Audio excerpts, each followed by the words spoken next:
Everyone, good to see you. Today we're going to talk about concentration. You have the privilege of being able to concentrate at any moment that you'd like.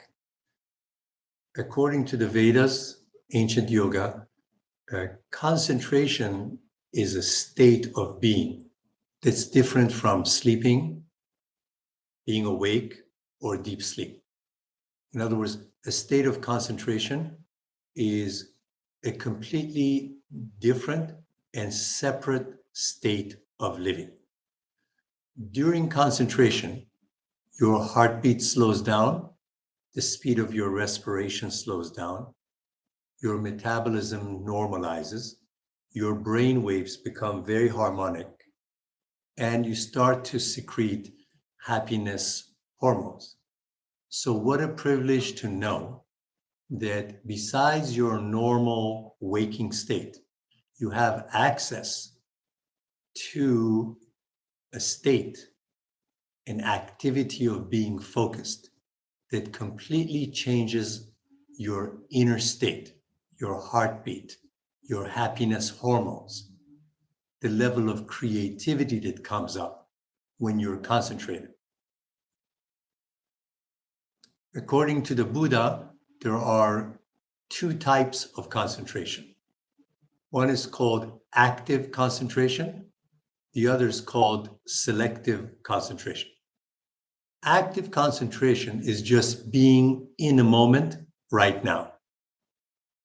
So let's imagine that you're standing by a river and you start to follow your breath. You just notice that breath comes in, breath goes out. That puts you straight into the present moment. When you're in the present moment, you can hear the river, you can notice the perfume of the apple blossom, you can notice a patch of cloud going through the sky. This, the Buddha calls active concentration. In other words, you're not doing anything but being in the present moment. There's a beautiful Chinese poem, a proverb, that says, the bamboo notices the wind going through it, and then the wind leaves, and the bamboo is there to notice the next moment. You see, in that poem, you're the bamboo. So a rush of wind comes, you notice the wind, and then the wind disappears, and you notice the next thing. In other words, your mind becomes a mirror. Like sadness comes, you notice that. Sadness leaves, you notice that. You're just a mirror. You're not without feelings. You're even mindful of the feelings. You become a mirror. That's called active concentration. In other words, you're living in the moment, and your mind becomes a mirror. No matter what comes, you mirror what's happening. The next kind of concentration is called selective. Let's say you want to solve a puzzle, 1,000-piece puzzle. So you select the puzzle to concentrate on. Or you want to do Kriya Yoga meditation. You select meditation to focus on. In selective concentration, I suggest you choose something that you love. If you love your soul, choose meditation to focus. If you love puzzles, choose 1,000-piece puzzle and make that the object of your selective concentration. Some of you love nature, being on a sailboat. So you choose sailing as a subject of your selective concentration. The Chinese translation of concentration is the house of the quiet mind. In other words, one direct translation of the Chinese word for concentration is the house of the quiet mind. What a privilege. Every time you concentrate on something that you love, you get to have a quiet mind, your real mind. Your heartbeat goes down, your blood pressure comes down, your brain waves become harmonized. You start to secrete happiness hormones. What a privilege. It's the same privilege as prayer. You know, when you pray, you get to talk to your own God. It's a privilege. Meditation is a privilege. The Buddha says if you're going to concentrate on the right things. For example, concentrate on anything that uplifts your mood. Concentrate on anything that raises your energy. Concentrate on anything that uplifts your life. Because you can concentrate on wrong things. You can concentrate on marijuana. It doesn't really build up your life. It may relax you for a few minutes, but it's not really building your life.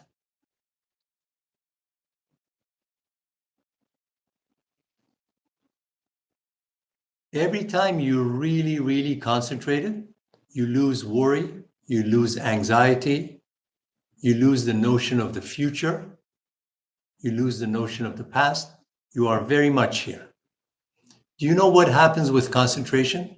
You actually lose your ego self. See, all of you have a first name, a last name. You have a bunch of memories. You have things that impacted your mind when you were younger, and you're holding on to some of these things. You know what happens during intense concentration? During intense concentration, I lose Kambiz Nafisi. If I'm intensely concentrated, I lose Kambiz Nafisi in the subject of concentration. So if I'm very concentrated on some very beautiful music, for a few seconds, I lose Kambiz Nafisi. When I lose that, I lose my memories. I lose anything in my subconscious mind that may not be serving me. I step completely into the moment. That's the beauty of concentration. I want you to choose the activity that you adore.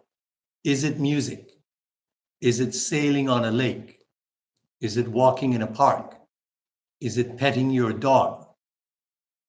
If you love that activity, you're going to lose yourself in the activity. The moment you lose yourself, you've lost all of your troubles. In other words, habits, bad memories, the fact that mama may not have loved you enough. All of that goes when you lose yourself. The greatest moments of bliss are when you lose your first name and last name in the moment. It could be painting, it could be doing a puzzle, it could be playing your violin, it could be petting your dog. Use concentration as a privilege. The Buddha recommends that you concentrate on one of three things starting from tomorrow. I'm going to suggest three things through the Buddha that you can concentrate on. One of them is called Lila. Lila means the great puppet show that we are living in here on earth. You get up tomorrow and you watch somebody put on lipstick and you say, Lila, Lila, Lila. In other words, it's just part of the circus, part of the game. And then you watch the president making a speech and you say, Lila, Lila, Lila, part of the great puppet show. And then you watch a car dealership and you say, Lila, Lila, Lila. You're not making fun. You're just watching the earth as this great big game. The lipstick, the car dealership, the president, everybody is playing their role in a great puppet show. If you can view one day of life as Lila, Lila, Lila, you'll be much lighter. Even your relationship with your own child, it's like mother, daughter, granddaughter, great-granddaughter. It's this wheel that keeps turning. We tend to take it seriously because we come back to our first name and last name. But it's all this great show that's going on. I'm not making fun of it, just see beyond it. So the Buddha says one thing that you can concentrate on once in a while, lila, lila, lila, lila.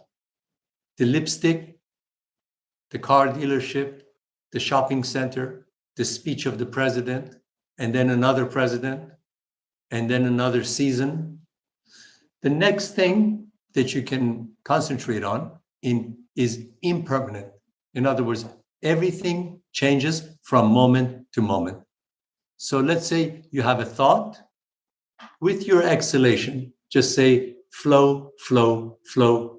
Let it go, let it go, let it go. In other words, you concentrate on the fact that anything that comes will vanish a few minutes later. It's called impermanence. So yes, let's say you get into a very bad mood. You just say, let it go, let it go. This too shall pass. This too shall pass. That's called impermanence. A good book is going to end. A vacation starts and then it ends. Your 37th year begins and then it ends. So what is permanent? What is permanent is your wisdom noticing all this. You cannot lose your wisdom. It's called consciousness. It's the one that's noticing. So it's going to calm you down.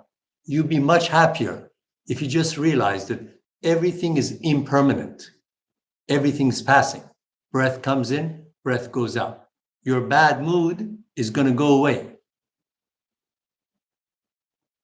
Your money situation changes 5 days from now. The happiest, most abundant people are the ones who watch the lila, lila, lila, and the ones that realize that everything is impermanent. Everything is turning. Even in your meditation, you take this one thought very seriously, and then it vanishes. And then you have another one. So concentrate on impermanence. And the last thing that the Buddha recommends, concentrate on oneness. Like you go to a bus station, concentrate on the fact that all these people are breathing the same air.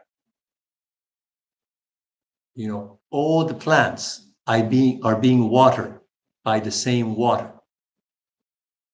That we're not so different from each other. All of us have dreams. All of us want love.